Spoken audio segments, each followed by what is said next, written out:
بسم اللہ الرحمن الرحیم رب اشرح لی صدری ویسر لی امری واحلل عقدۃ من لسانی یفقہوا قولی واجعل لی وزیرا من اہلی۔ ابراہیم علیہ السلام کا خواب۔ قرآن مجید کی سورہ صافات آیت نمبر 103 سے 107 تک ہمیں پتہ چلتا ہے کہ ابراہیم علیہ السلام کو کئی روز تک ایک ہی خواب دکھایا گیا کہ وہ اپنے بیٹے اسماعیل علیہ السلام کو ذبح کر رہے ہیں۔ ابراہیم علیہ السلام جانتے تھے کہ نبی کا خواب سچا ہوتا ہے، لہٰذا حکم الہی کو پورا کرنے کے لیے وہ مکے کی طرف چل پڑے، کیونکہ ان کے بس وہ ایک ہی بیٹے تھے، حضرت اسماعیل علیہ السلام۔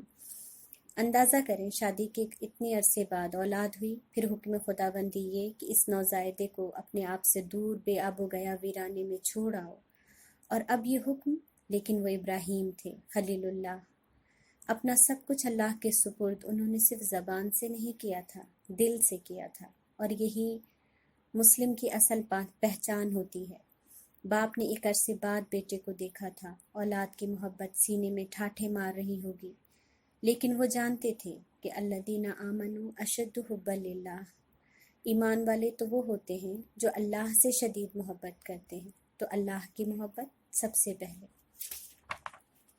باپ نے بیٹے سے خواب بیان کیا، سعادت مند بیٹا جھک گیا فرمان باری پر، اور وہ کیسے نہ جھکتے، وہ ابراہیم اور حضرت ہاجرہ کے بیٹے تھے۔ رب کی فرما برداری تو ان کو وراثت میں ملی تھی۔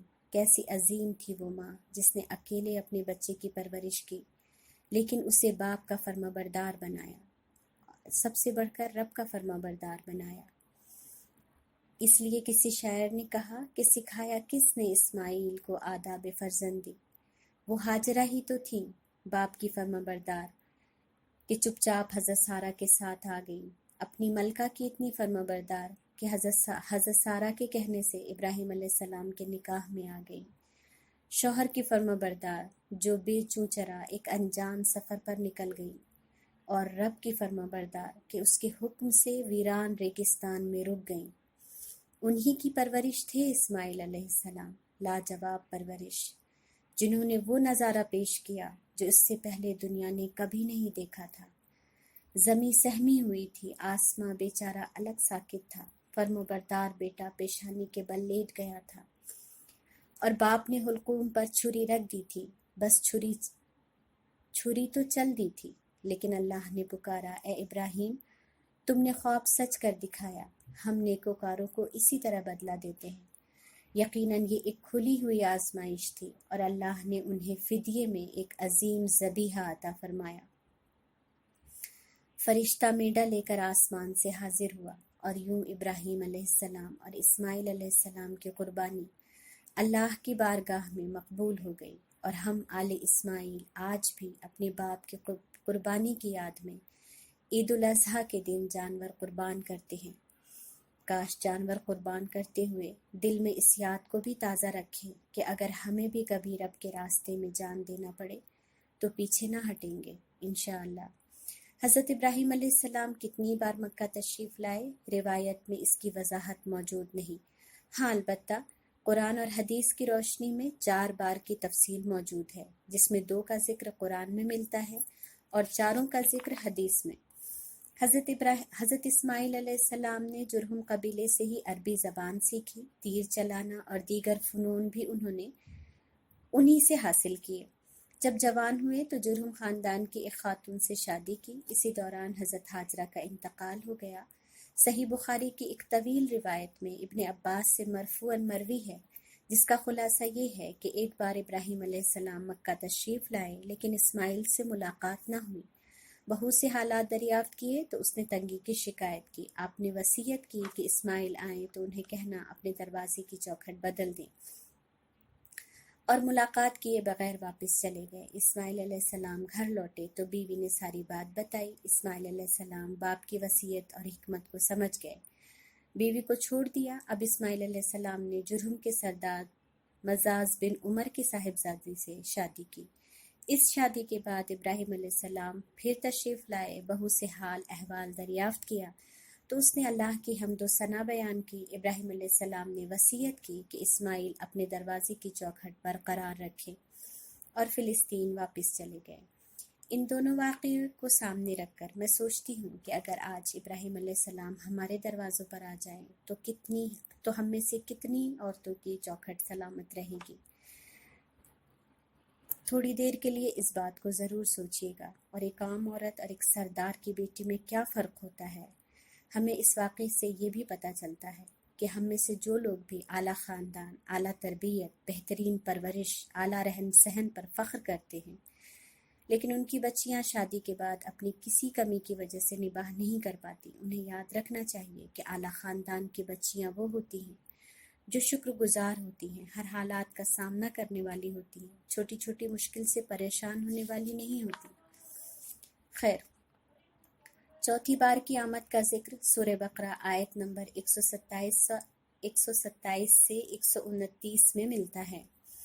اور جب ابراہیم اور اسماعیل خانہ کعبہ کی دیواریں اٹھا رہے تھے تو وہ کہہ رہے تھے، اے ہمارے رب، ہم سے اس عمل کو قبول کر لے، تو ہی سب سے زیادہ سننے والا اور جاننے والا ہے۔ اے ہمارے رب، ہم دونوں کو اپنے لیے فرمانبردار بنا لے، اور ہماری نسل میں سے ایک فرمانبردار امت کھڑی کر۔ اے ہمارے پروردگار، انہی لوگوں میں سے یعنی اسماعیل کی نسل میں سے ایک رسول بھیج جو تیری آیات انہیں پڑھ کر سنائے اور انہیں کتاب و حکمت کی تعلیم دے اور ان کا تزکیہ کرے، بے شک تو ہی زبردست ہے، حکمت والا ہے۔ کیسی خوبصورت، جامع اور دور اندیش دعا ہے ابراہیم علیہ السلام کی۔ اتنی قربانیوں کے باوجود عمل کے قبول کر لینے کی عاجزی ہے، اپنی غلامی ثابت کرنے کے بعد بھی فرما بردار بنا لینے کی درخواست ہے، اور اپنی پوری نسل کی ہدایت کی فکر، اس لیے ایک ایسی اولاد کی دعا کر رہے ہیں جو فرما بردار ہو اور رب کی آیات بھی پڑھ کر سنائے۔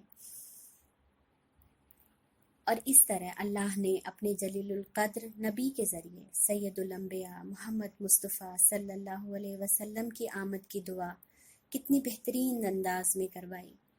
زیر دیوار کعبہ جو مانگی گئی، وہ ہنسی وہ مبارک دعا آپ ہے۔ اس دعا کی قبولیت 2500 سال بعد رسول اللہ صلی اللہ علیہ وسلم کی صورت میں دنیا نے دیکھا۔ آئیے ہم بھی اپنے آپ کو اللہ کے غلامی میں دے دیں اور اپنی نسلوں کو ہدایت پر رہنے کی رب سے التجا کریں۔